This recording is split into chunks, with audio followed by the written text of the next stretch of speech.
Dear students, এখন আলোচনা করব ক্লাস 7-এর লেসন 1 অর্থাৎ দ্য বুক অফ নেচারের ইউনিট 2 এর প্যারা 1 তার বাংলা অর্থ এবং ব্যাখ্যা। তো ছাত্রছাত্রীরা তোমরা ভিডিওটি স্কিপ না করে পুরোটা দেখবে। আমি আশা করি এই ভিডিওটি দেখার পর তোমাদের এই টেক্সটটা বুঝতে আর কোনো অসুবিধা থাকবে না বা এই টেক্সটে কোনো সমস্যা থাকবে না। তো তাহলে শুরু করা যাক। কী বলা হচ্ছে? You read history in books. Pandit Jawaharlal Nehru তার কন্যা ইন্দিরাকে বলছেন, ইউ রিড হিস্ট্রি, তুমি ইতিহাস পড়ো, ইন বুকস, বইয়েতে। বা বলতে পারি এখানে তোমরা ইতিহাস পড়ো বইয়েতে। আমরা প্রত্যেকেই বইতে ইতিহাস পড়ি, কিন্তু কেন জওহরলাল নেহেরু এই কথাটা বলছেন, পণ্ডিত নেহেরু কেন তার কন্যাকে এই কথাটা বলছেন? তারপরে বলছেন, বাট ইন ওল্ড টাইমস, কিন্তু প্রাচীনকালে, when men did not exist, যখন মানুষের অস্তিত্ব ছিল না, surely no books could have been written, তখন নিশ্চয়ই কোনো বই লেখা হয়নি। তাহলে যখন প্রাচীনকালে পৃথিবীতে কোনো মানুষের অস্তিত্বই ছিল না, তাহলে বইটা লিখবে কে? তাই তিনি বলছেন যে কিন্তু প্রাচীনকালে যখন কোনো মানুষের অস্তিত্ব ছিল না, তখন নিশ্চয়ই কোনো বই লেখা হয়নি। হাউ দেন, তারপরে বলছেন, how then can we find out, কীভাবে তাহলে আমরা জানতে পারি, হোয়াট হ্যাপেন দেন, তখন কি ঘটেছিল। তাহলে তখন যদি কোনো বই লেখা হয়নি, তখন মানুষ ছিল না, তাহলে তখন কোনো বই লেখা হয়নি, তাহলে তখনকার কথাগুলো আমরা জানতে পারি কিভাবে? তারপর তিনি বলছেন, we can not merely sit down and imagine everything. We can not merely sit down, আমরা শুধুমাত্র, মেয়ারলি শব্দটির অর্থ হচ্ছে কেবলমাত্র বা শুধুমাত্র, অনলি, আমরা শুধুমাত্র বসে থাকতে পারি না, অ্যান্ড ইমাজিন এভরিথিং, এবং সব কিছু কল্পনা করতে পারি না। তাহলে বলতে পারি পুরো বাক্যটা, আমরা কেবলমাত্র বসে বসে সব কিছু কল্পনা বা অনুমান করতে পারি না, দিস উড বি, তারপর বলছেন, this would be very interesting for we could imagine anything we wanted to and would thus make up the most beautiful fairy tales. This would be very interesting, এটা খুব আকর্ষণীয় হতো, ওই কল্পনা করাটা, ওই অনুমান করাটা খুব আকর্ষণীয় হতো। কেননা উই কুড ইমাজিন এনিথিং, আমরা সব কিছুই কল্পনা করতে পারতাম, উই ওয়ান্টেড টু, যেটা আমরা চাইতাম, কেননা আমরা যা চাইতাম তাই কল্পনা করতে পারতাম, অ্যান্ড উড দাস, এবং এইভাবে মেক আপ, তৈরি করতে পারতাম, the most beautiful fairy tales, সবচেয়ে সুন্দর রূপকথার গল্পগুলো। তাহলে কি বলছে? এটা খুব আকর্ষণীয় হতো, কেননা আমরা যা চাইতাম তাই কল্পনা করতে পারতাম, অনুমান করতে পারতাম, এবং এইভাবে বানিয়ে ফেলতে পারতাম সবচেয়ে সুন্দর রূপকথার গল্পগুলো। But this need not be true, কিন্তু এটি সত্য হওয়াটা আবশ্যক নয়। এই কল্পনাগুলো, এই অনুমানগুলো, বা এই কল্পনা এবং অনুমানের উপর নির্ভর করে তৈরি হওয়া রূপকথার গল্পগুলো সত্য হওয়াটা আবশ্যক নয়, এগুলো সত্য হয় না।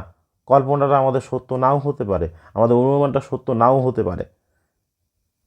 তার জন্য বলা হচ্ছে, but this need not be true, এগুলো সত্য হওয়ার প্রয়োজন নেই, কেননা, কারণ it would not be based on any facts that we had seen, কেননা এটা আমাদের দেখা কোনো সত্য ঘটনার ওপর নির্ভর করে গড়ে উঠতো না।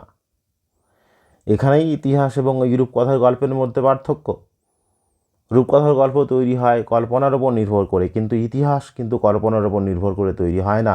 ইতিহাস তৈরি হয় বা ইতিহাস রচিত হয় বাস্তব ঘটনা বা সত্য ঘটনার উপর নির্ভর করে। তো এটাই বলছেন তিনি। তারপর কি বলছেন? But although we have no books written in those far of days, যদিও উই হ্যাভ নো বুকস, আমাদের কোনো বই নেই, রিটেন, যেটা লেখা হয়েছে, in those far of days, ওই সুদূর অতীতের দিনগুলিতে, কিন্তু যদিও সুদূর অতীতের দিনগুলিতে কোনো লেখা বা লিখিত কোনো বই আমাদের নেই, ফরচুনেটলি, তবুও সৌভাগ্যক্রমে, উই হ্যাভ সাম থিংস, আমাদের কিছু জিনিস আছে, হুইচ টেল আস, যেটা আমাদেরকে বলে দেয়, এ গ্রেট ডিল, অনেক কিছু, যেটা আমাদেরকে অনেক কিছু বলে দেয়, as well almost as a book would, কতটা পরিমাণ বলে দেয়? যতটা পরিমাণ একটা বই বলতে পারে, প্রায় ততটাই। তবুও সৌভাগ্যক্রমে আমাদের এমন কিছু জিনিস আছে যেগুলো আমাদের ততটাই বলতে পারে যতটা একটা বই বলে দিতে পারে, যতটা আমরা একটা বইয়ের কাছ থেকে জানতে পারি। We have rocks and mountains and seas and stars and rivers and deserts and fossils of old animals.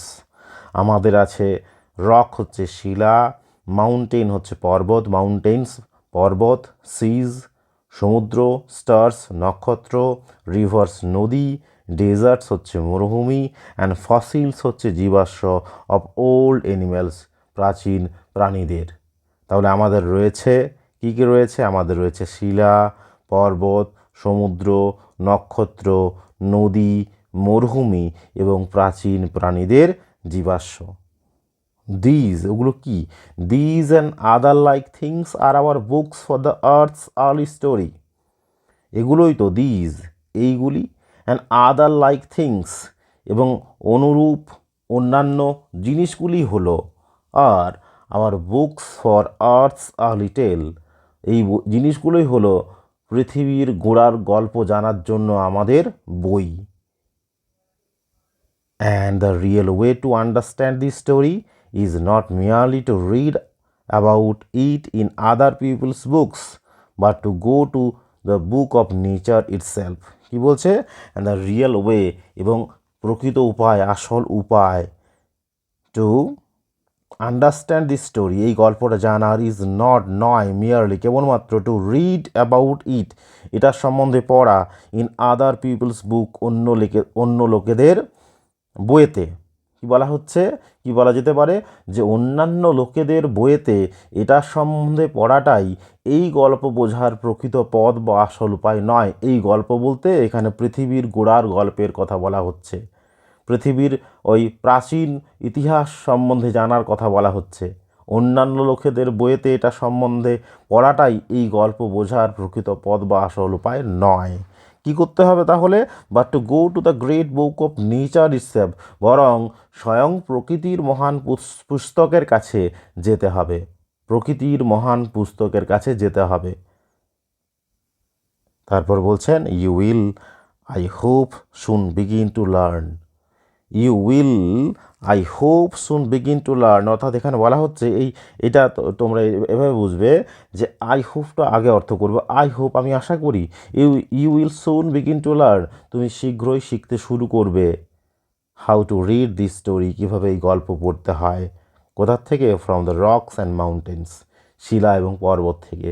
আমি আশা করি যে তুমি শীঘ্রই শিখতে শুরু করবে কিভাবে শিলা ও পর্বত থেকে এই গল্প পড়তে হয়।